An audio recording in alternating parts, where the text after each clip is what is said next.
Happy Saturday. Happy Saturday. What a week we've had. What a week.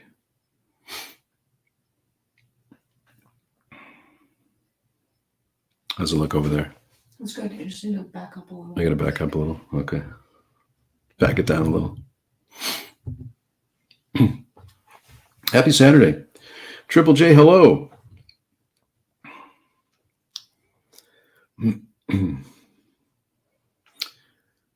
Hello, Bridget. And the movie addict is here too. Attic, the movie Attic is here. Hello. Hello. And Jesse is here. Producer Jesse is here. Do I still need to back away, or does he think it's good? No, I think you're okay. Just in the beginning, it kind of like got blown out a little bit. Oh, it does, yeah. The microphone. Modesty Blaze is here. Hello. Welcome. We've got another fun weekly vlog coming up on Monday. The weekly vlogs are coming out once a week on Monday. We're really having a fun time with those, but we really had a fun week, except for all the storms and everything, right? Yeah, it was pretty good. Yeah. So you'll see Modesty Blaze said, it's a lovely day here. Perfect day for spy films.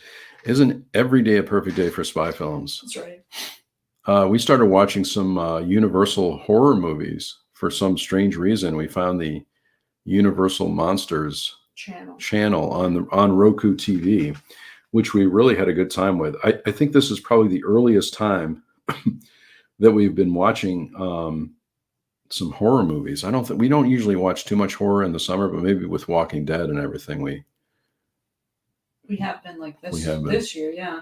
I didn't expect to even find the Universal Monsters channel. It was just Roku changed their main screen like advertising. So we saw the Universal. Yeah, we saw some Universal horror, but we saw Curse of the Undead, which is kind of a vampire western. Is that a genre? Western. Yeah. It said it was like the first vampire western. The first one? Yeah. Are there others, you think? I don't know. Is that a genre? I don't know. We're going to be talking about spy films, of course, this week. But we'll talk about other things. One of the things I want to talk about in the beginning here is we have, and we kind of addressed this on the weekly vlog, but we got Netflix again for the Remembering Gene Wilder documentary, which is great, by the way. Remembering Gene Wilder. If you're a fan of Gene Wilder, it's really good. It's really well done. And I just ordered a physical media copy of it. But we got Netflix, and I canceled it already. Yeah. I already canceled it. You know about this already. I already canceled it because you were with me when we canceled it. We have it for a month. We have it for a month. But if you have a good show you're watching on Netflix, let us know in the chat as we go along here. But because we're only going to have it for a month, I feel like there wasn't enough on there we could really watch. Is the audio okay? Everything's good? Yeah, I was just checking. Oh, okay. Yeah, I mean, I think before we got Netflix, we're like, oh, I wonder what's there. We haven't had Netflix since, what was it, like January 2023 or something? Yeah. So we're like, oh, maybe there'll be a lot of stuff we've missed out on. And then it turns out there was only maybe like 6 things that we really wanted to see. Yeah. Bridget said Bridgerton. We tried Bridgerton, right? But we really need to give it a chance because we tried season 1, which we've tried before. But we so maybe we need to give that another chance. Well, we tried, we watched a few minutes of Bridgerton, we watched a few minutes of Sex Education. We just we've heard good things, but it just wasn't for us at the time.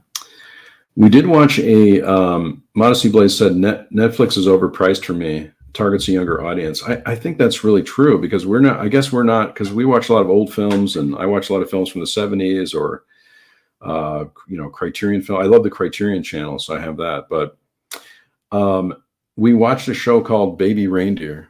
Yeah, we watched Baby Reindeer, which was kind of traumatic. I feel like a little. Yeah, I feel like we weren't really expecting. The way it went. Yeah.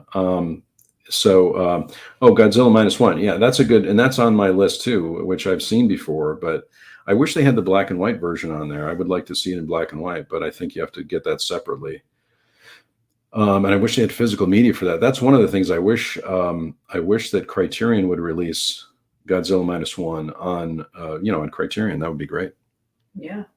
But they have all the other Godzilla films. Yeah, but the Baby Reindeer series, we watched that, and then it seemed interesting in the beginning, and then it really got strange, and at the end, I think with movies and TV shows these days, I'm more interested in how I'm feeling, when I'm watching the show. And I feel like with that show, I just felt really stressed out at the end. You know what I mean? I mean, so I think I'm seeking out entertainment that helps me relax a little bit more, or is enjoyable to watch. As an example, I was watching Kung Fu Panda 4 last night on Peacock, and they have all the Kung Fu Panda. I've never seen a Kung Fu Panda movie before. Yeah. But I watched the fourth one, and then you and I were talking about, do I need to see the other ones just to do I need to see the other ones to catch up before I watch Kung Fu? But it seemed like I was able to, I could understand the story. It's fine. Yeah. But I liked it. I mean, Dustin Hoffman does the voice, and Jack Black and everything. So yeah, because I think the first one is Jack Black's character Poe is training. Is training with the. Is that what happens in the first one? I think that's what happens. Yeah, Kung Fu Panda. And then because in the fourth one, he's the Dragon Master or something, and he's supposed to be. I thought he's supposed to be passing down his role, and he doesn't want to. Yeah. Triple J, I'm glad you brought this up. There's going to be a Netflix experience attraction. I was just reading about this coming to Dallas and the King of Prussia in Pennsylvania starting next year. But it's Netflix exclusive stores and food and attractions. Is this a new thing? Do you think this is a new? Is that what we're doing with the malls? We're turning the malls into Netflix attractions where you can come and get I mean, on one hand, it could be cool. Like that's kind of the vibe of Universal, right? It's to recreate the atmosphere of their most famous movies. So Netflix, Stranger Things and Bridgerton, it'd be interesting to visit those spaces, but I don't know how much. Is it one of those photo op Instagrammable things? Could be, or is it a really an actual enjoyable experience? I don't know, because and then are you going to get Bridgerton merch, or are you going to get from your favorite show, from shows or exclusive merch? Because that's the thing. Netflix used to have merch at Target, and we really enjoyed that, and now they kind of don't. Yeah, because they had the Stranger Things, which we wanted to get season 3 on physical media. We have the 2 exclusive Target exclusive things. Every summer, it was a big deal that the new Stranger Things merch would be coming out, the new Stranger Things on Blu-ray and 4K, and it was a whole big thing. It was a whole big deal. It kind of stopped. I don't know, but I mean, I hope it works. I mean, I hope it works. I just don't know. But I feel like there was part of me, and you and I both experienced this, but. As Modesty Blaze said, Netflix is overpriced. We paid for we don't have surround sound or anything like that, but we paid the premier price for the 4K streaming and everything. We have 4K TVs. Yeah. But I feel like there were a few nights I was going through the queue, and I got really frustrated because I couldn't find anything that I really wanted to watch, and I really looked. I looked at categories. I looked at new stuff that was coming out, except for the Remembering Gene Wilder documentary, which is totally worth it. Which is completely worth it. Yeah. Thank you to Jim's Movie Channel. Hello, Dave, and everyone in the chat. Unfortunately, I can't stay, but I want to say hello and tell you how much I enjoy it. Thank you so much for that and the kind words. I really appreciate it. We so appreciate everyone that watches videos, comes to these live streams. I really know, I know how busy everyone is, and there's so many things to get your attention. And so we really appreciate it, having this little chat on Saturdays that we do. So I really think that my frustration level was high because I really wanted to like it.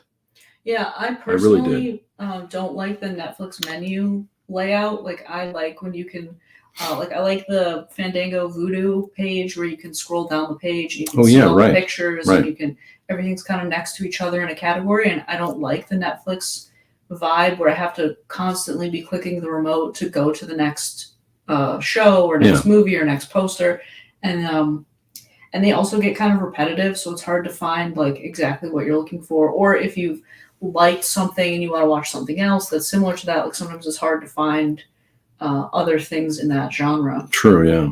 And I was even looking through categories. I mean, music, I wanted to watch that Springsteen on Broadway thing again. I might watch that because we still have it for a month. So yeah. So anyway, that's my little rant about Netflix. But if you like it, you like it. I guess it's good. I don't know. I really wanted to like it this time because it's been a year and a half. I figured there was going to be something on there. Well, and also the other thing is there are a few shows that we might be interested in, but then we know we'd have to have Netflix for more than 1 month. So it's like, do we want to get involved in a show that has then we like have to, 90 episodes that's going to be 4 months worth of Netflix, or do we want to watch something else? Hello, Skulder. Yes, very true. And also if you sometimes you can pick up shows that you like The Walking Dead or Seinfeld as an example. We bought those. So we don't have to. So it's independent of the. Yeah, like we got a deal on The Walking Dead. We spent $50 for the whole series, and that's only 2 months worth of Netflix, and we've been watching Walking Dead for 5 months now. Yeah, and we're on season 10 for that too. By the way, we're going to get to spy films in just a minute here. But thanks everyone for coming. Happy Saturday. Triple J said, I'm only watching whatever is left on my watch list, and hopefully by the end of the year getting rid of Netflix. I think that's how we were feeling before. I just thought maybe the service would be better. But it's not, for whatever reason. For us anyway, it's not, right? Modesty Blaze said, I think most streaming interfaces are poor.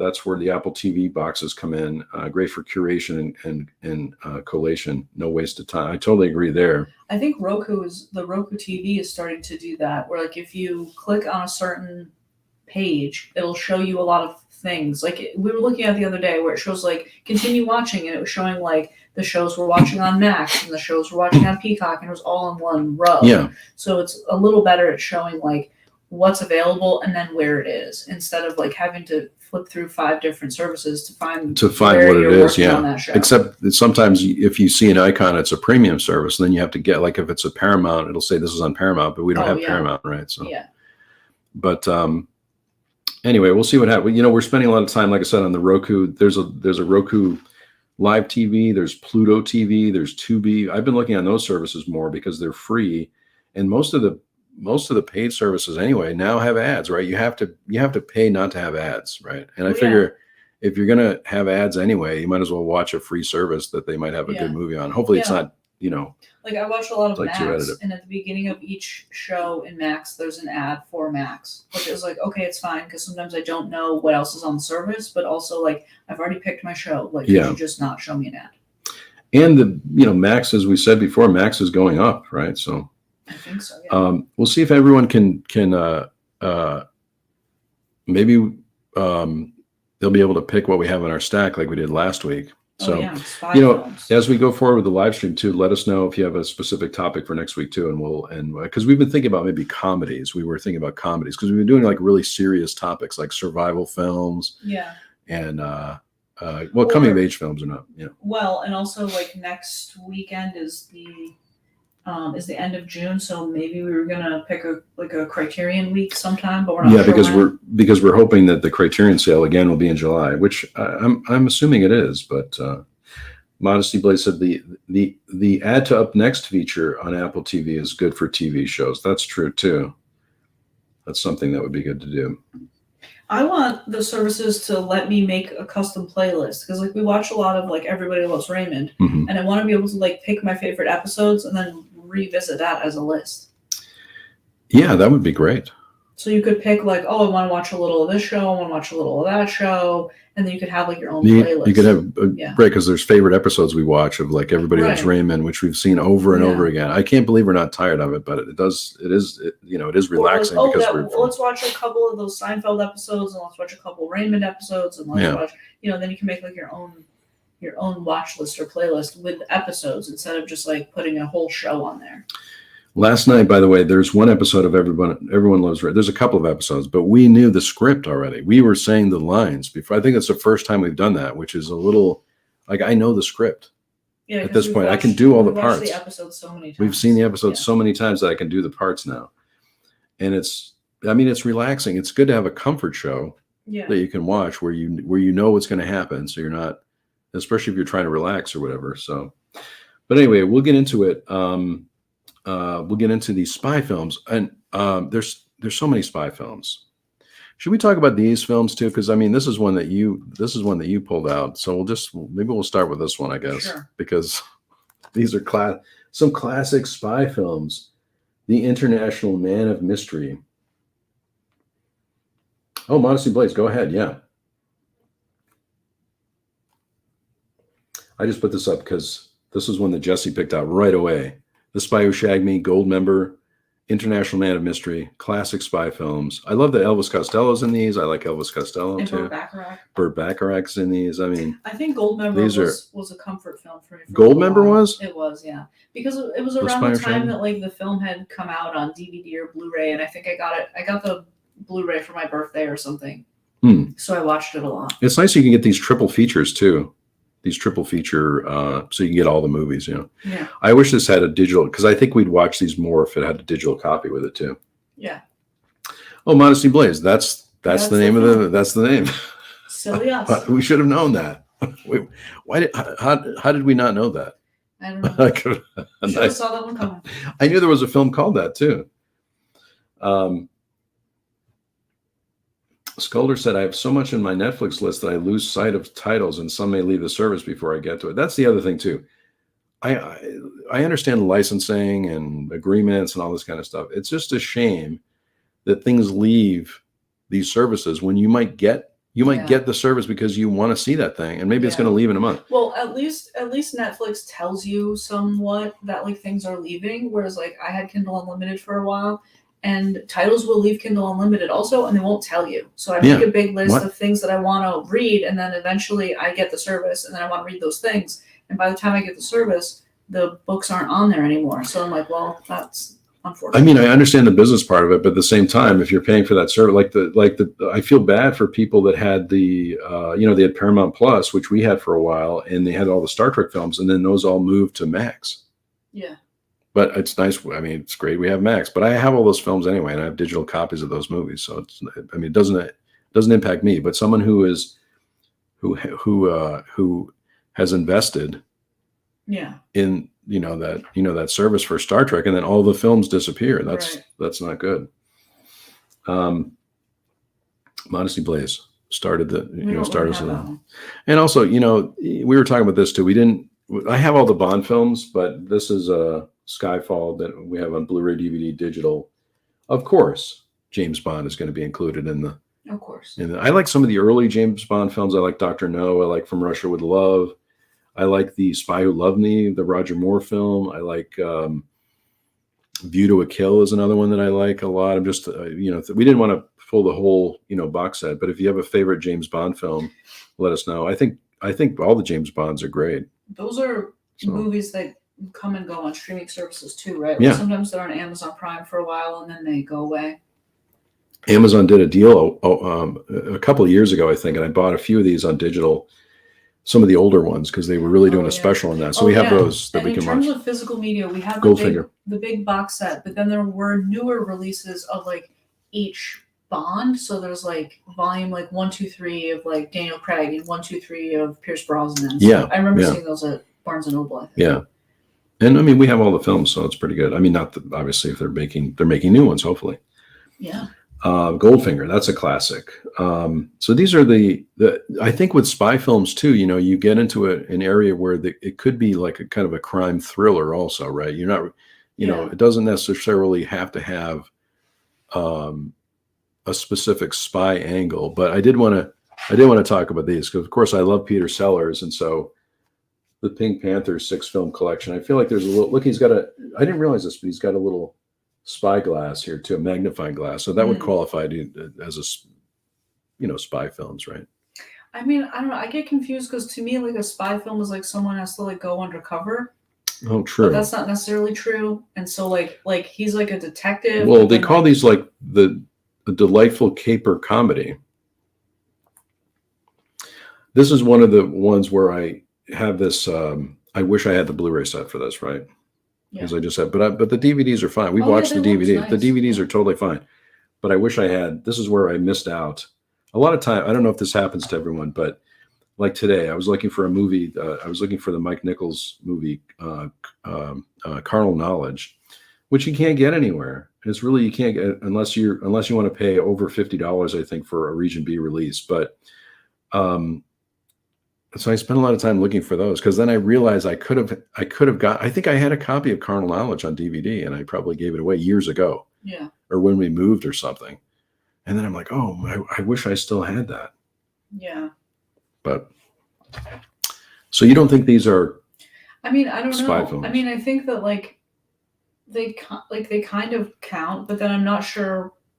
I always get tripped up on the definitions when we pick these genre films. Genres. We realize all films are all things, right? I Yeah. think at the end of it. Yeah. I was just looking to see in the description of any of these movies if it's. I think also for this, I probably saw the Pink Panther Strikes Again was the first movie that I saw of these. But of course, I love Peter Sellers, and so I thought it fit in since the spyglass is there. He's got a spyglass, so I thought that was a good thing. Does it say that on the Bond films too? I mean, you know, like some are obvious if they have spy in the title. Yeah. But then it's also like tricky. It's like The Spy Who Loved Me. Right. Is a. No, I didn't realize that James Bond is the longest running film franchise in history. With 23 films at the time of Skyfall. So what is it, 25 films now? 25. Are they making a new are they making a new one? I think they're working on it. The movie, like I said, I haven't watched it yet, but I did get the Swiss Conspiracy put out by Film Masters. That's interesting. I haven't heard of that. The cover looks like a James Bond type movie. So maybe if it's a James Bond type movie too. Justin said, I have the Bond 50 set of the ones I've watched from Russia with Love. That's a great movie. And I think that's the one with Robert Shaw, if I'm not mistaken. We were just watching a little video of Robert Shaw this morning about talking about working on Jaws and just all the time that they had, on the set, just kind of, where they had to, you can get very bored, right? Especially if you're waiting for the shark to be working. Wasn't there kind of like a problem between like Robert Shaw and Richard Dreyfuss. Mm-hmm. But then I can understand it when he says like Richard Dreyfuss just talked all day. Yeah, I mean, I don't think they got along, but I think it kind of worked for the movie too. Well, I think it works in the film, but I can understand how like even if you do get along, if you're stuck on a boat and somebody won't, give you some peace for a little while, Shaw's on that nerves. Yeah. The Arcade and Toy Channel is here. The David Whited Arcade and Toy Channel. Hello. Everyone's doing great today. I think everyone's doing great today. Let us know. If you have any questions too, feel free to drop that in the chat. We were just thinking about watching The Sting, which is not a spy movie, but which I've seen multiple times. But I think it'd be fun to watch. You haven't seen that one? No, I don't think so. Yeah.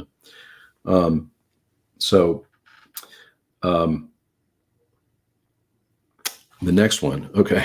Is this a spy movie or is it a crime thriller? I don't know. I think Google told me it was a spy movie. Yeah. Marathon Man. I know there's a 4K of this too. Marathon Man. This is with Dustin Hoffman. We're playing What's on My List today. Yeah, if you can pick one that's on the list. But this is one that I have. You can, absolutely. You can, Spies Like Us. Of course, if it has spies in the name, Spies Like, I like that movie. But we don't have that one, but we like that.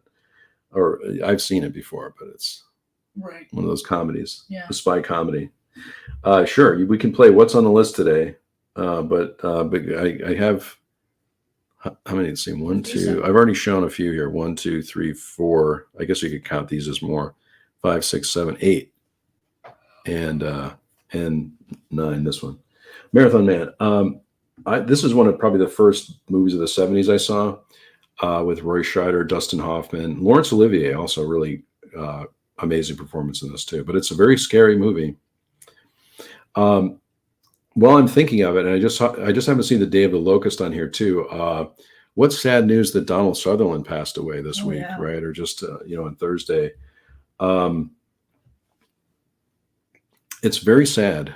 I mean, I know because what a great performer he was, and I guess I don't think I have one here that I was going to show, but there's so many great films with Donald Sutherland, and The Day of the Locust I think is one of them, and but of course Invasion of the Body Snatchers and MASH, and The Great Train Robbery. Right. But there's a little bit of, we show a few more of the movies in the vlog, in the weekly vlog, you'll see. It's coming on Monday. It's coming on Monday, yeah. Monday mornings is when we usually do the weekly vlog. But this movie is really great. Again, Roy Scheider is great in this one. It's very scary, but there's that one. Oh, Clute. How could I forget Clute? One of my favorite all-time films with Jane Fonda. Right. Yes, Clute. Classic.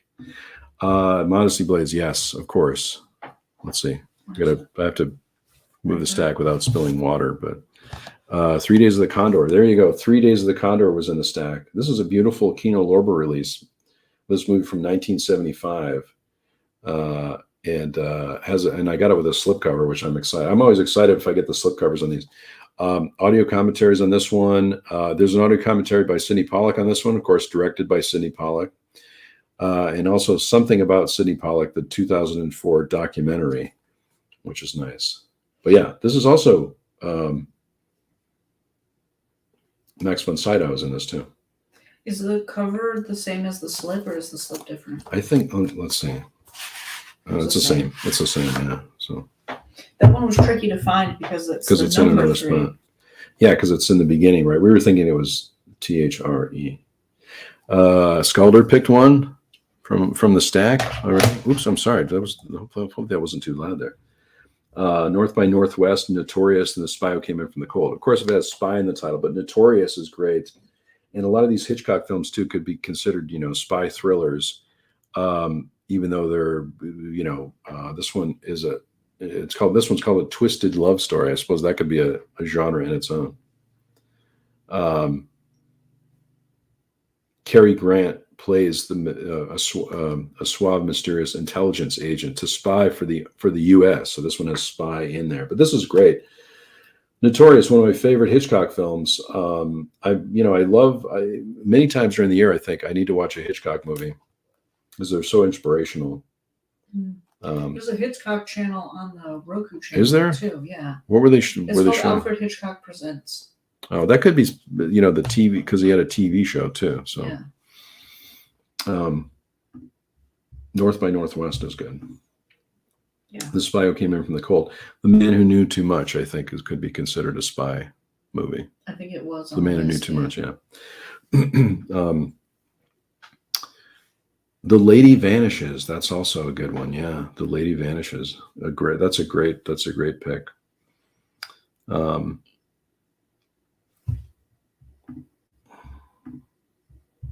Yeah, Roy Scheider. Of course, after I saw Jaws, I wanted to see everything that Robert Shaw did, everything that Richard Dreyfuss did, everything. I mean, I was seeing movies like The Competition with Richard Dreyfuss, right, which is about a piano competition, which I went to see. But I would go to the theater and see anything that those guys were in. Isn't he also in Mr. Holland's Opus? Yes, Mr. Holland's Opus, yes. Yeah. And the Goodbye Girl. The Goodbye Girl, one of my favorites, right? Yeah. Yeah. I remember where I was sitting. In the theater. In the theater when I know I've told you these stories before, but you probably remember that. Yeah. Yeah. Maddie K is here. Hello. Where are we at? We're talking about spy films today. I think, Justin, you're probably talking about The Manchurian Candidate, which I didn't pick up, but I do have a copy of The Manchurian Candidate. Let me know if that's the one. I guess that would be considered a spy movie. I was going to pull that one too, but let me know if that's the one you're thinking about. Eventually, we should move this live stream to in front of the shelf so we can pull them off the shelf, because we forget. So we can pull them off the shelf, yeah. But it's great. I mean, if that's one I was thinking of. I don't know if that could be included in the stack. It was my virtual stack of movies that I had, but I didn't pick it. Yes, that's the one. The Manchurian Candidate. That's a great one. Very crazy movie. But I do have another John Frankenheimer film, if that counts. This one, Ronin, the Arrow release of Ronin. So I don't know if that counts. But this one, I love this Arrow release because it has a slipcover. I love the artwork on the front, on the back with lots of extra stuff. I love John Frankenheimer in general. But I wonder if this one has a spy. Oh yeah, it does have. I love the movie 52 Pickup also, which I have a copy of. But John Frankenheimer, of course, did The Manchurian Candidate. I was just trying to see if there was the word spy in here. This could be considered a heist film that we talked about before too, right? And we thought about French Connection also, but we didn't pull that one. Yeah. Yeah. So, Ronin. This is a really good one. Yeah, The Hunt for Red October. That's a good one too, Sculder. The Hunt for Red October. Another Jack Ryan films. I think when we were looking at our lists of things, I don't have a lot of the Jack Ryan films, but I do like, like Patriot Games and Oh yeah. The Hunt for Red October and those. I don't have a lot of those. I know there was a 4K on there too. Yeah, I guess I forget like the CIA with like those are. I guess I always think about like James Bond. He's like the the British CIA, and I forget about the American CIA. Yeah, Maddie K talked about yeah, exactly. But we don't have a lot of those. I know. I don't. I guess I just don't typically watch a lot of those films, so I don't really think about that being. I don't know. I guess when I hear spy, my brain doesn't go to CIA, but I do understand how they're connected. Oh, they could be. Yeah, that's true. Maddie K said, off the top of my head, Michael Caine, Harry Palmer films are good too. So the Ipcress File and $1 Billion Brain. We have the Ipcress File, don't we? I think we do. Mm-hmm. Modesty Blade said, with being a fan of Peter Falk, of course, ask any question about the In-Laws. I love the In-Laws. Also, Funeral on Berlin, which I haven't seen, but those sound really good too. There was something else I was going to mention about that. We probably should get more Jack Ryan films. I just haven't. I mean, I love the Hunt for Red October. I like that one, but I haven't seen the other ones in many, many years. Patriot Games and the others. Yeah. So. Yeah, because they're all based on the books. Yeah. Right. Mm-hmm, that's right. So yeah, any questions? And if there's any questions in general too, let us know. Or let us know what you're watching or how your weekend is going. Any of those things are fine. What you plan to watch. If you have a favorite streaming service. If you have other suggestions for things that we can watch on Netflix in the last month we have it, that would be good too. And always, if you're watching on replay too, leave us a comment and let us know. I'm hoping we can find something else on Netflix to watch before the end of the month. I think we will. I'm going to end up watching that Springsteen documentary again. I don't think I finished it the first time. I don't think I did. I don't think I did either. Triple J said, I went to IKEA today to look for ideas for movie shelving. We got our shelves on. I've done a couple of the. There's a video on Amazon, and we got a really good deal over the pandemic. I think they were like $50 or something like that for each of those sections, or was it $70, something like that? And I think the price went up a little bit. I think they were like 50, and I think they're more like 75 now. 75. But these are specific media shelves, so each shelf the depth is more narrow than a bookshelf. Yeah. So these are designed for CDs, DVDs, and Blu-rays. Yeah, and you have to adjust the height too, right? Because there were a couple shelves where we had more Blu-rays or something like that. We had more DVDs that only fit in certain shelves, right? Especially for on the Criterion you can put more rows of shelves if it's all Blu-rays versus if you include DVDs, you can't get as many rows because the DVDs are just taller than the Blu-rays. Yeah, yeah. That's great. Justin said the Jason Bourne movies also, those are great. Those are great spy movies.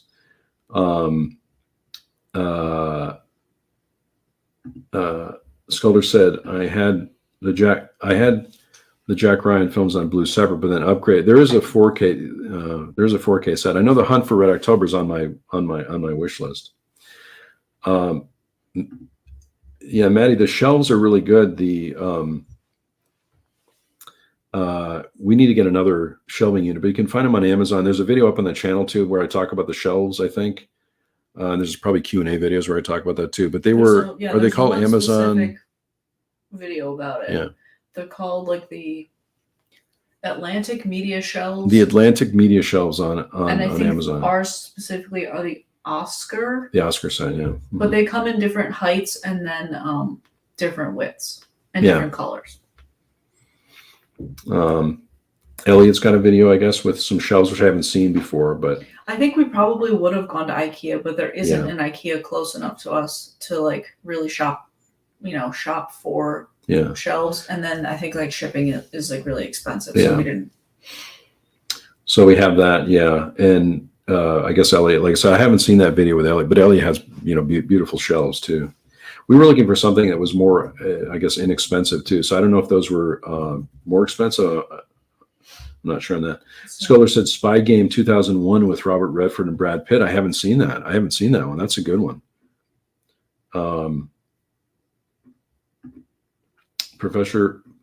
Prof Strangefinger said, if you haven't already seen it, I suggest checking out The Holdovers, which is a great film, which we love. Plot twist, Elliot's shelves are our shelves. They're the same shelves. Oh, same shelves. Oh, okay. I didn't realize that. I just looked up his video now, and he says buy them in the U.S. and buy them in the UK. And it's the same. And it's the same shelf. It's the Atlantic Oscar 1080 Media Storage Cabinet. Yeah. And right now it is $93.99. $93.99. But I think his are taller than ours. Yeah. So we have it's not the 1080. We have the shorter one. Because we live in an apartment, so we can't screw them into the wall. Yeah. So it sounds like the same shelves there. Yeah. Hopscotch is really good, which has a Criterion release. That's a good spy thriller. Criterion spyish movie with Walter Matthau. That's a great one. What else do I have on my list here? I have this version of The Conversation also. The Conversation with Gene Hackman. Boy, Gene Hackman, I could watch anything with Gene Hackman also. This is the DVD. I'm sure there's another version of this somewhere. This is another one I need to upgrade, but this is listed as a provoking mystery drama exploring the morality of privacy and stars Gene Hackman as Harry Call, expert surveillance man. So I don't know if that, I'm assuming that means you're spying, surveillance, right? Yeah. A routine wiretapping job turns into a modern nightmare as Harry hears something disturbing in the recording in the park. Anyway, this is really good. That reminds me of Hitman that we just tried. Hitman. Has anyone? Yeah. So one of the other reasons we got Netflix. I'm glad you brought that up. Oh yeah. Because one of the other reasons we got Netflix is to watch the new Richard Linklater film Hitman, and for whatever reason we couldn't get into it. I don't know. It just seemed like we started it. We kind of liked it. I love Richard Linklater. I want to, here's the thing too. I feel like with a lot of these movies, I go into them wanting to like them. And then for whatever reason, we weren't into it. Yeah. And we just saw Glenn Powell in that other movie with Sydney Sweeney, right? Yeah. Anyone But You. Anyone But You, which we found entertaining. But I feel like it got into the story a little too quickly. In the first scene where he's meeting with someone, yeah, seemed like it was so long. I feel like they could have done, things a little bit. So if anyone's seen that, let us know. Yeah, I was interested. A lot of people liked it, but I think I was just kind of rewriting it in my head to make it flow a little smoother and faster, and I was just kind of confused because he went from being a teacher to filling in to being very good at the job to then it just kind of went back and forth in a way that I didn't really like. Yeah. Yeah, I feel the same way. We just couldn't get into it. Maybe we'll try it again. James is here from 20th and 21st Movies. The Conversation, Gene Hackman. James said, I need to see it's really brilliant. If you get a chance to watch that. Modesty Blaze said, one of my favorite British spy films by Sidney Lumet is The Deadly Affair, which I think I have in that imprint box set, which I don't have here with me. Skelter said, I bought 4 suction shelves from IKEA. It was the Billy series. Those Billy shelves. They're very popular. Yeah, those are popular. Shelves. Yeah. Hopefully there's a Criterion sale, James, too. James has a great channel, of course. You probably all subscribe to James's channel, but amazing videos there. In live streams, I think, and reaction videos to different things, to the Criterion releases, which is great. Mm-hmm. Yeah. What were we talking about? Spy films? Spy films. Okay, mm-hmm. Spy film. Yeah. The Conversation, like I said. So this is really good. I should really upgrade this. If there is an upgrade available, I'm not really sure, but I'm sure there is. So Hitman, what does everyone think of Hitman? I'm going to give it another try, I think, before it's over. But I feel like, and Glenn Powell seems great. Richard Linklater is great. The cast seems a lot, pretty good. But for being one of the only reasons I got the service, it was a little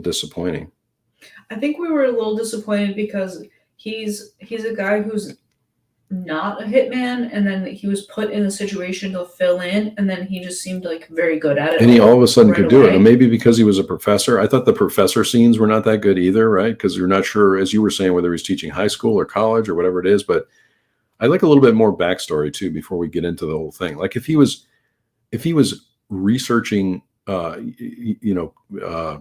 criminals or something. They kind of made it seem like he was doing a little bit of that, but there wasn't enough backstory really to get into it, right?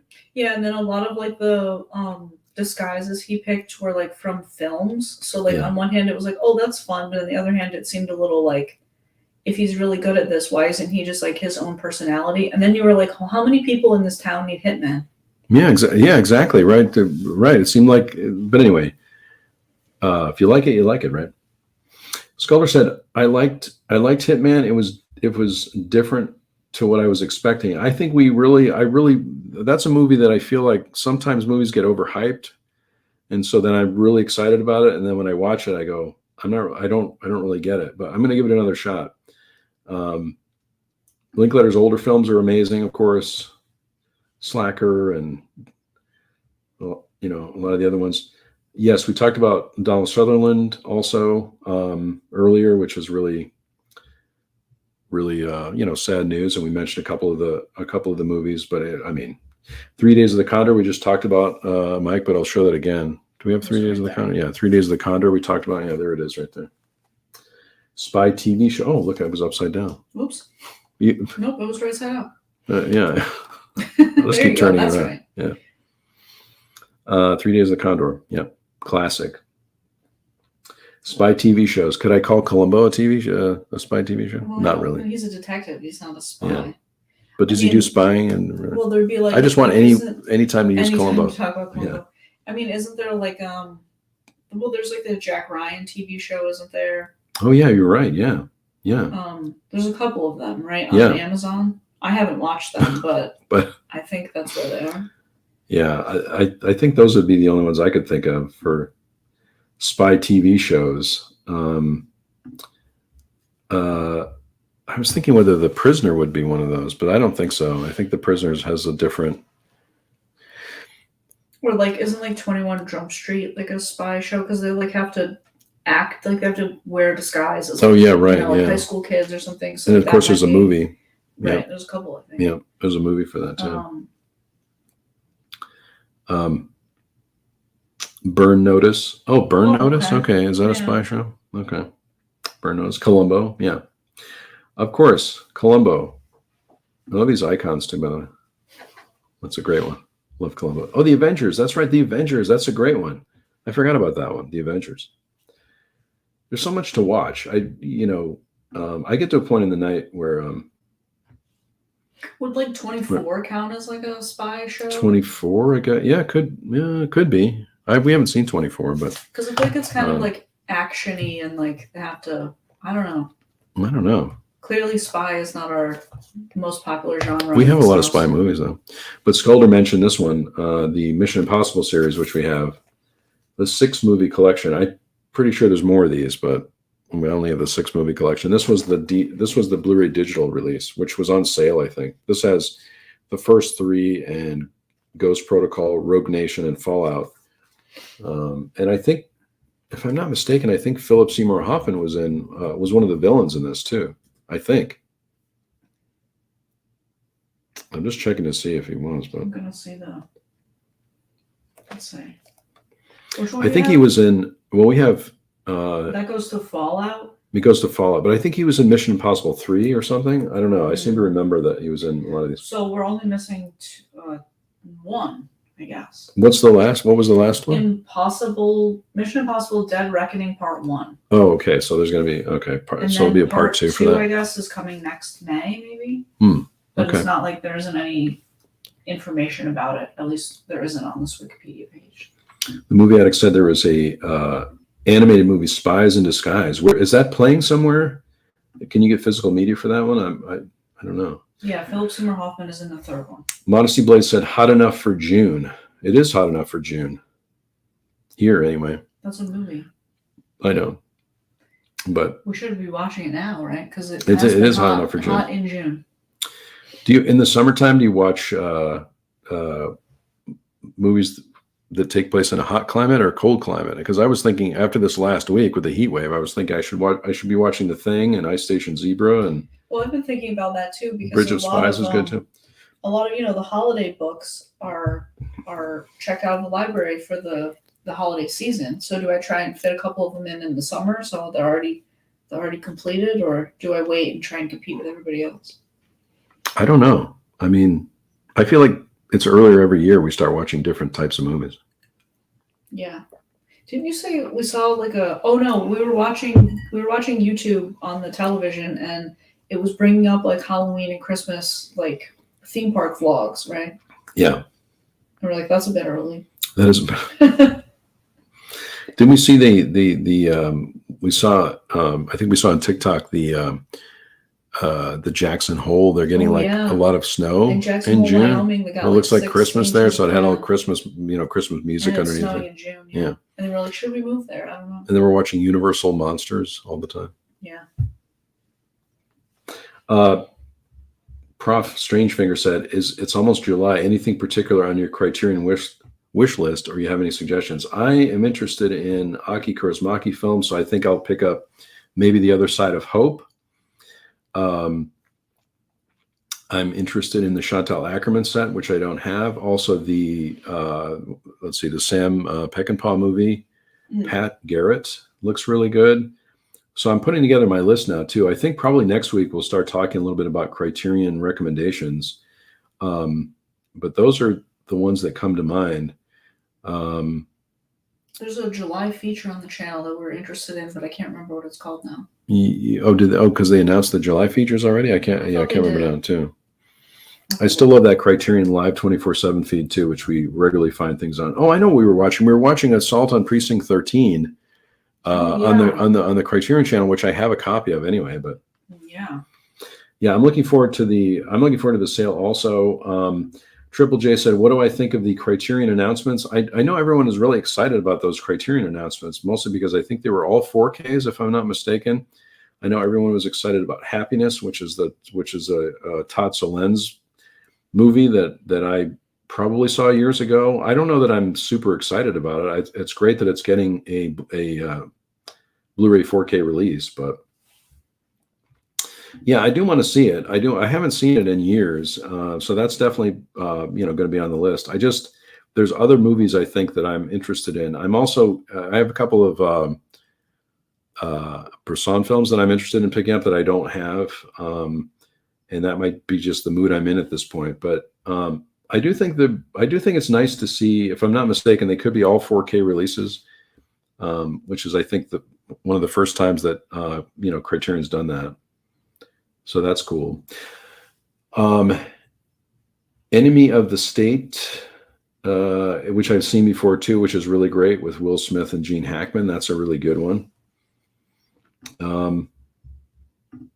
So next week, I think we'll probably talk about Criterion, some Criterion recommendations I'll do. I was thinking about doing a video on that, but probably do some live also for July. Yeah. And then if anyone else has a topic too that we should, the Long Good Friday, that's the other one I was looking for. I'm glad you mentioned that also, Modesty Blaze, because that one, it seems like, hasn't had a good release. And so that's nice to see that that's out, even though it's on. Yeah. The Ipcrest file. I didn't know the Ipcrest file was remade also in 2022. I think you did know, because it's a TV show and it's on AMC. I think we saw the previews at some point. Yeah. Yeah, I've heard that Happiness is a challenging watch too, and as I said in the beginning too, lately this again might just be my mood, but I'm gravitating towards films and TV shows that where I either feel inspired or feel good or whatever, and sometimes that doesn't always happen with a challenging watch like that movie. Yeah. We've got a couple more here too, and any other questions too? Any questions you have for us? Let us know. As I said earlier, did I miss any comments? I don't know. Let's see. I'm going to go back. Justin said, "I'm watching this on YouTube TV." Do you like YouTube TV? Also, that's something we considered getting because of the NBA playoffs, but we're happy the Celtics won too. Yeah, that was fun. But we didn't see the final. We only saw the clips. Yeah. and the half-court shot from Pritchard. Yeah, that was pretty good. That was fun. Happiness is not a feel-good movie. Yes, I've heard that. More John Sayles, that would be great to see too. Yes, agreed. More John Sayles movies, that would be great. And let's see. Argo is kind of a mystery movie. There's supposed to be a spy movie. Oh, I'm sorry, a spy movie. See, I'm already thinking about mystery movies. Look at that. Argo's a spy movie, yeah. Your favorite, The Town, that we forgot. The Town, yeah. Well, The Town's not one, but yeah. It's not a spy movie. We forgot it for another week. Maddie K picked one of the only ones left in my list, which is Charade. Anyone mention Charade? This is the first time we mentioned it, yeah. Great one with Cary Grant, Audrey Hepburn. Also a Criterion release too, so another good spy movie. Triple J said there's supposed to be a Kino sale starting Tuesday. Remembering Gene Wilder would be good to get. I think that's. I'm so happy for Kino Lorber also because of that, right? Because it was. I think that Remembering Gene Wilder documentary was up to number 5 on the Netflix list, which was great to see. That is a great documentary and a keeper. As far as I'm concerned, I love watching those types of documentaries, and I feel like I'm going to be watching that over and over again for years because it has interviews with Mel Brooks and people that he worked with on the stage and the screen, writing partners, that kind of thing too. Yeah, and it has some inside knowledge about films that you might not have heard about. Yeah, watching it feels like kind of a bonus feature of like all of his films. Yeah, I didn't know, which I was really surprised that Young Frankenstein was Gene Wilder's idea. And he kind of brought that to Mel Brooks and they worked on the script together.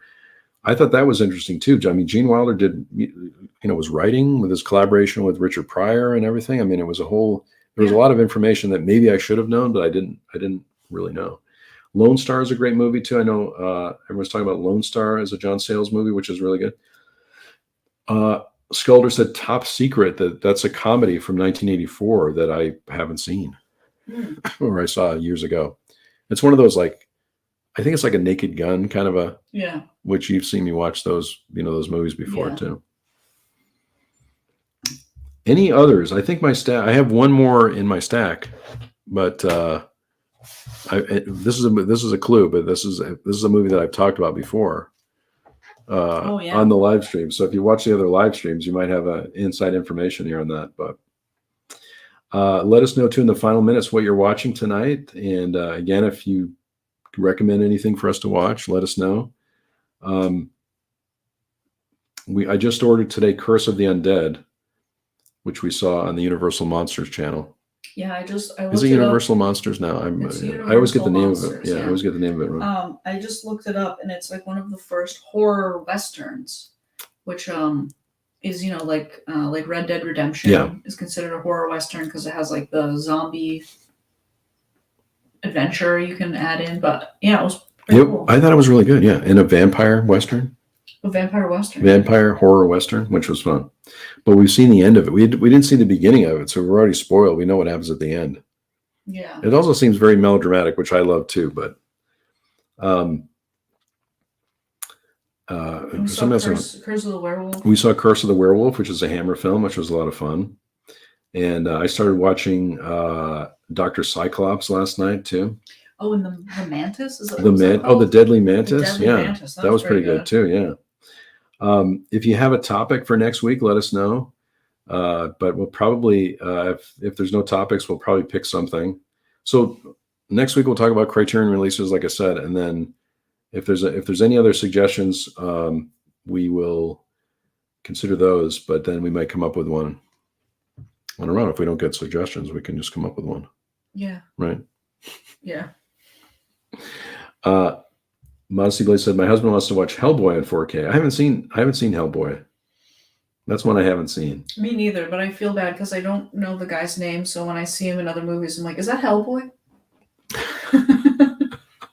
Yeah. Evil Dead 2, Bruce Campbell's birthday today. We always try the Evil Dead movies around this time, but I think we're going to put on Universal Monsters again. Or maybe we have the rest. We just realized we have the rest of the Phantasm movies to watch. We have to watch Phantasm movies. That's coming up. It's a little early though for Phantasm but those movies. are so fun because like there's always a car that explodes and. Yeah, I mean they seem like again very, maybe lighter horror movies. I don't know, or kind of like a campy horror films. I think it was kind of like when you first got the box set. I was like, "What is this silver ball? What is going on here?" I was kind of turned off because I'm like, "What is happening?"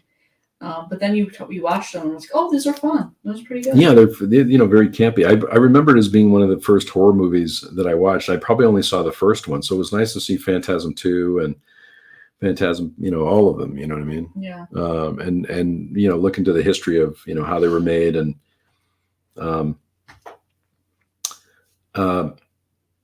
so the last one I'm going to show, the last spy film I'm going to show, I've shown before. I don't know if anyone wants to guess before I show it, but we'll give we'll give a minute to see if anyone guesses what it could be. Yeah. So I have one more to show, and then we'll be back next week with another live stream. We're really loving doing these live streams, and we really appreciate everyone coming to these and sharing great suggestions and great ideas. What are we watching tonight? I don't know. I mean, we'll probably check out the Universal Monsters channel and see what they're streaming. Maybe some game shows. We like to watch game shows also in the summertime. Oh yeah, we watched part of To Tell the Truth last night. That was fun. Le Samurai was kind of that's another one, which I need. That's another one that's on my list too that I don't have on Criterion. I'll show what I have then. This one I've talked about before, The Eiger Sanction with a slipcover with Clint Eastwood. It's another Kino.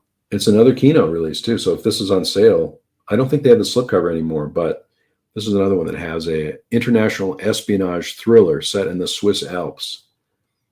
But I love this movie, and again, probably one of the first ones that I've seen with Clint Eastwood in it.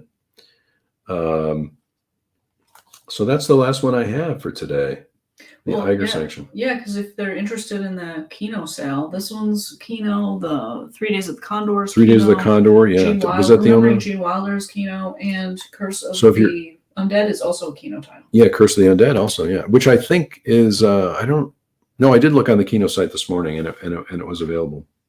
I think it was a little cheaper on Amazon. I think. I know, but if they're gonna have a sale, I didn't know. If they're gonna have a sale, so you've got Curse of the Undead, you've got The Eiger Sanction, 3 Days of the Condor, the Gene Wilder documentary. There you go.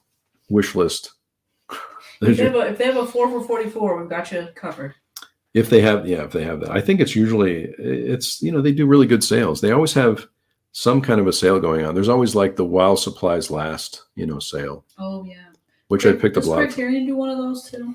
I don't think they do, but they also do like a 30% off. So if you're not doing 50% off, sometimes they'll send a coupon and then they'll do a 30% off too. I just thought there was one. I thought Criterion did one because it was like what's available. Like you couldn't do like a pre-order in a sale sometime. Yeah, but I don't know. We have Tinker Tailor Soldier Spy. That's a good one. That's a great one.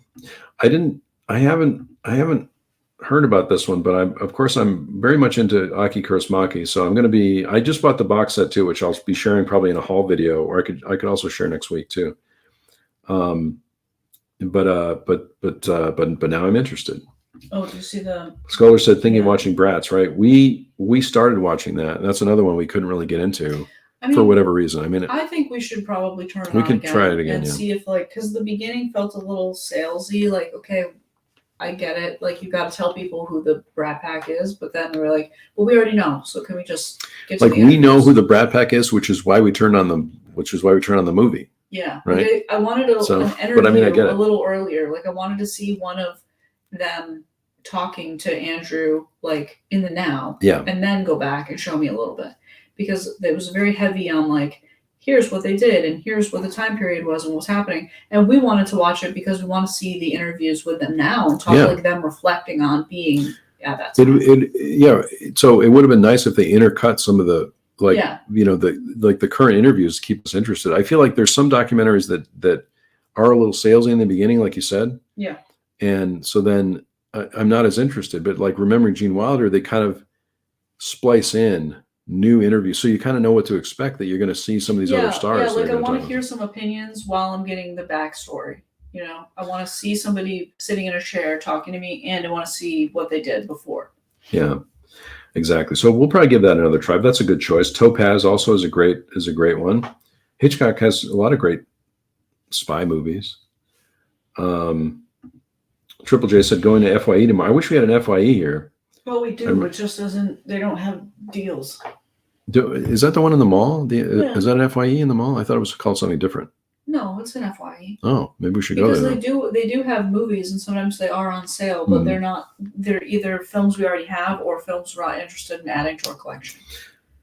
True. The Black Windmill with Michael Caine. So many great suggestions here too. You know, after the live streams, I usually add things to my list. I'm always adding movies to my list. Yeah. Sometimes it's nice.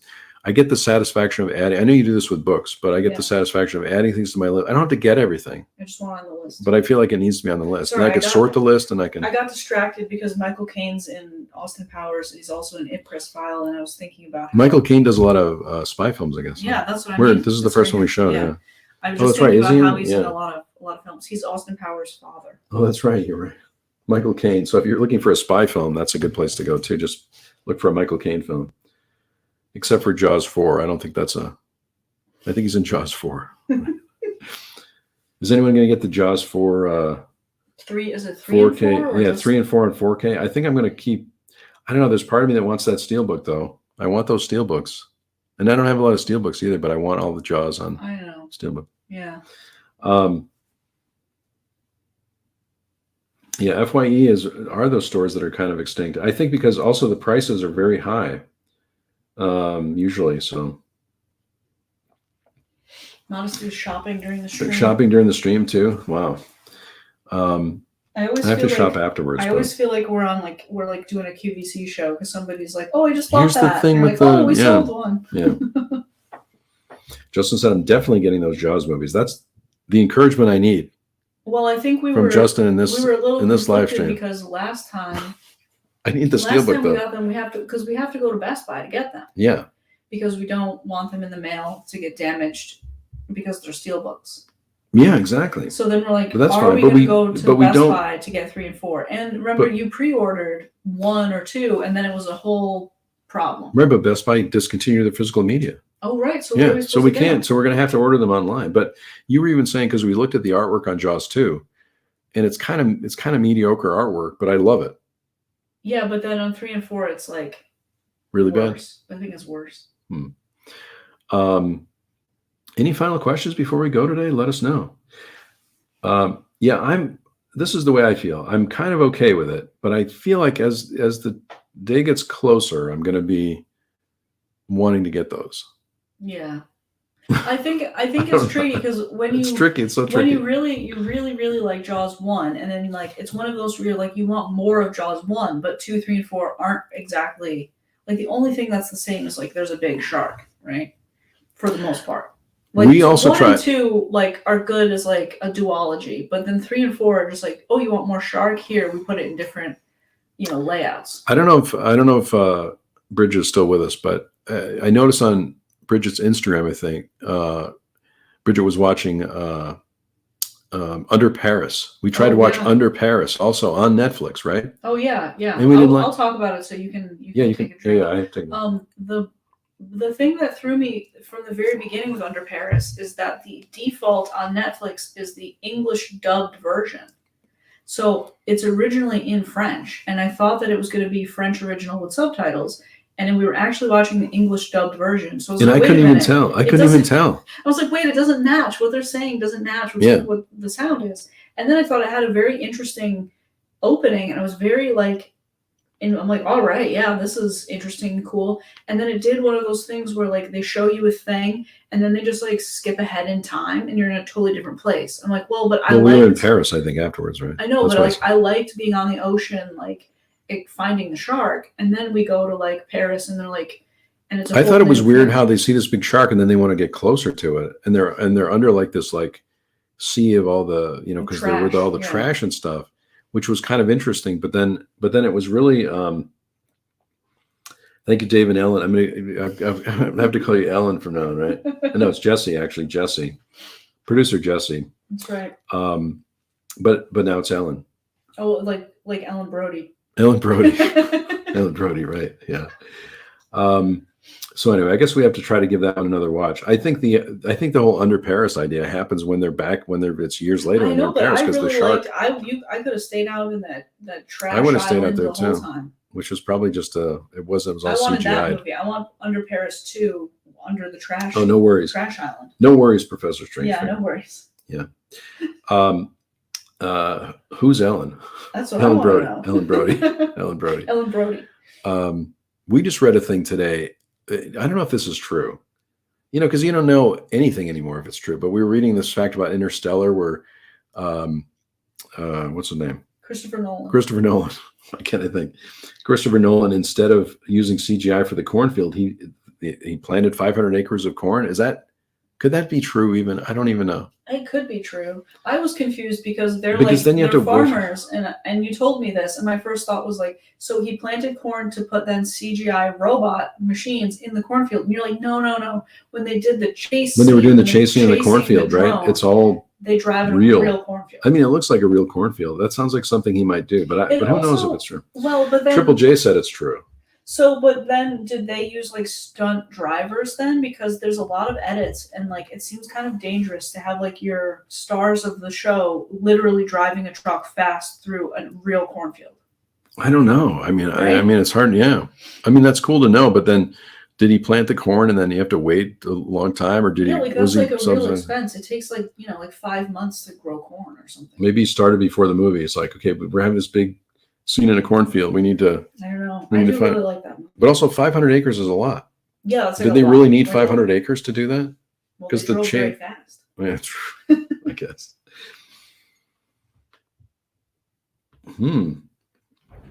Oh, Blue Water White Death. There's a fan edit of the. I heard that Blue Water White Death is the. Isn't that more of a documentary with the divers that did the. Maybe that's another one, but that sounds familiar to me. There's a fan edit of Jaws that I just called the Shark's Exploitation edit, which puts in additional footage from Jaws, plus the last shark. Interesting. I believe he could have the shark that roars. The same director who dropped an actual atomic bomb in the desert, I believe, could have planted crops. Yeah. I mean, he probably did. I don't know. I don't even know. I was thinking about the expense and like, what if you put like all this money into someone growing the corn just for the scene, and then it's like it's a drought year or something, and the corn doesn't grow. I thought if he's going to help the farmers, I guess that's good, right? I don't know. Maybe you think you let them like harvest the rest of. I think they probably. I mean, I think if it's like I mean, I don't know if it's like something to help out local farmers. I don't know if that's also like we've seen this movie multiple times. Like how much CGI is in the movie? It's like, oh, but the cornfield chase. With the cornfield, yeah. Let's make the cornfield, yeah. So. These are the kind of conversations we have. I don't know if anyone's interested in this, but these are the kind of conversations we have in the office in the morning. It's like the after live stream.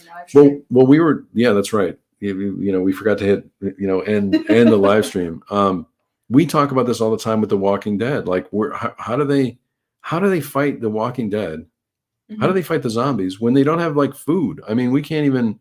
It's hard to like do the dishes if we don't have food. Like that one episode, Michonne's like, "Oh, I'm so tired. We've been up for days fighting the walkers," and then she just like goes out and like works out for another 20 minutes and cuts a bunch of heads off. Yeah, and then, but I mean, we know and then one of us usually says it's a TV show. Right. Of course, they're not going to be able to. Yeah.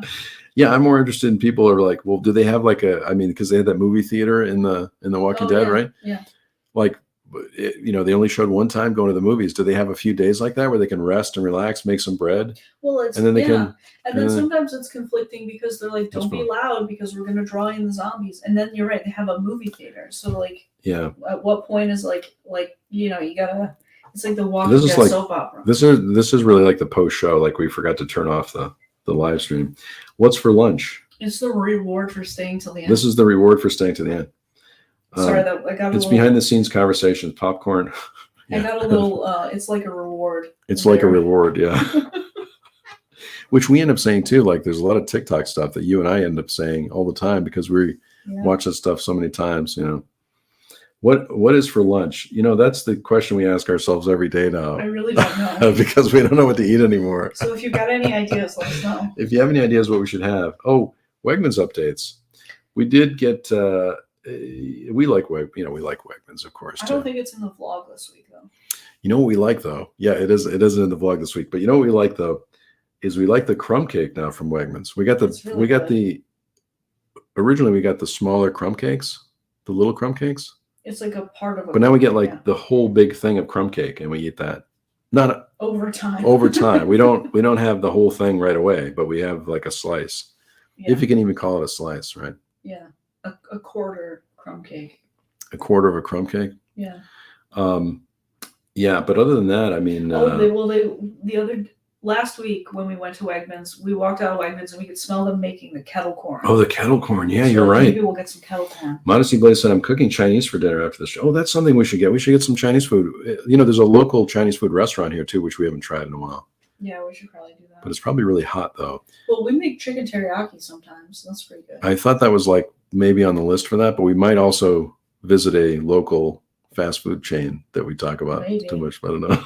Yeah. Crumb cake is good for breakfast. Yeah.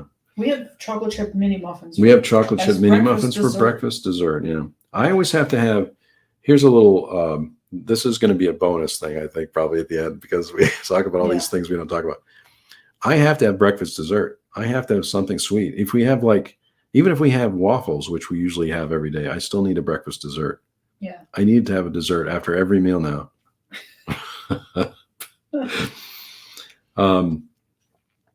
This is probably the longest we've gone too. Is it? I think so. This is the after show. We're getting into the after show now. Well, that's all right. Yeah. Retention's still pretty good. There's still. I guess so. There's, so if there's any other questions before we go, I mean, we could talk about food. Wegmans shout out. Yes, we love Wegmans. Yes, Wegmans. Definitely. Yeah. I think it's been featured in most of the vlogs, but I don't think this next vlog has any grocery content. I don't think it does. No, but as Modesty Blaze said, we saw the supermarket trolley this week.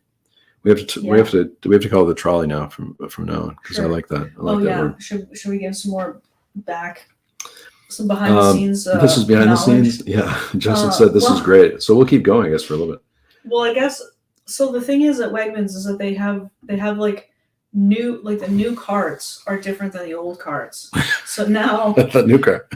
and they hold groceries better. Why don't they have more of those new carts? So now we have to look at the cart returns before we go in the store to find the best cart before we get in. Because it fits more water. But there was the cart that has that front part of the cart, because when I'm walking, it hits my knees.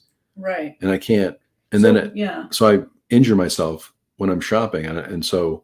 Yeah. But lately I've been watching myself, and I don't have to. So we have to stake out food the films. Best cart. Food films. That's a good suggestion. We can do food films. Food films.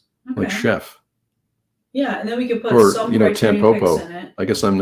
Yeah. And then we'll do Criterion in a different video too. Food films? Should we do food films? Sure. Yeah, Tampopo. That's a great one. Chef, Tampopo, or foods with good diner scenes. Food scenes. Yeah, like diner scenes and stuff. Anyone but you had really good grilled cheese. All right, that's our topic for next week. Then we have our topic for next week.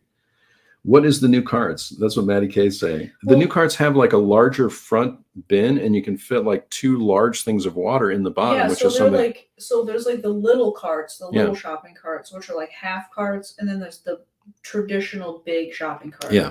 And the new are the little carts, but they have the bottom behind the handle on the bottom. Yeah. There's a flat shelf with a square grate, where you put fizzy water. The old grate is just lines to metal strips to cover the space. This is too technical, honestly.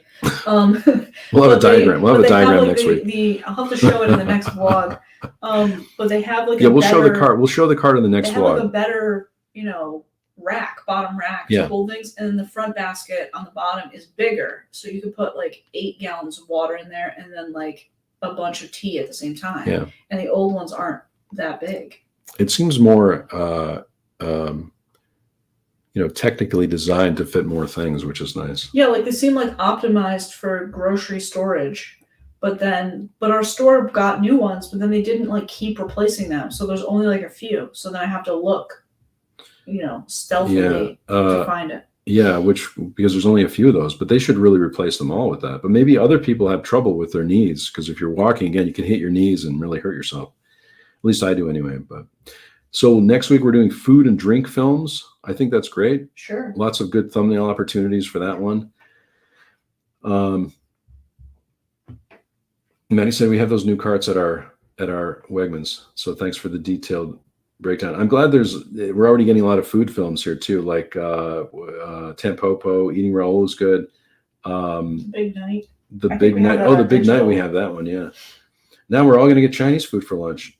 Triple J says, thanks for the live stream. I guess that's kind of a way to say, like, wrap it up. Wrap it up. This is like the Oscar thing, like, wrap it up. Okay, wrap it up. Would you count like The Godfather as a food film? The Godfather. Yeah, you're right.